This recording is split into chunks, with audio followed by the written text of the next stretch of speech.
Nagatala na ang dakban sa Mandawi og unang kaso sa COVID positive patient nga nakalas. Mass testing himon sa dakbayan sa Mandawi. Ano yung report ni Nico Serino? Gihapoy protective measures nga atong pagbuhaton.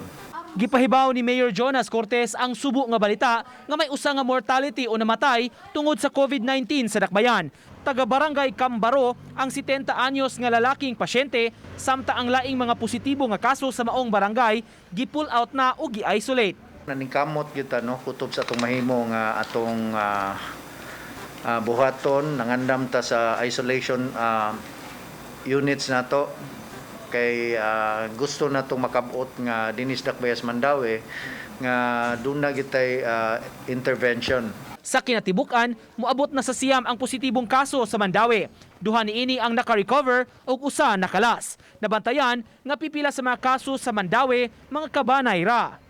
Ang nakakuan sa kaning cases sa Mandawi kay puro tagbalay naso sa kabalay ang kanang sa Cambaro sa Kasuntingan kuan ni siya katuning biyahe gikas gawas bitaw. Samtang gusto si Cortez mupahigayon og mass testing sa syudad. Nakig-alayon sila sa Department of Health alang niini.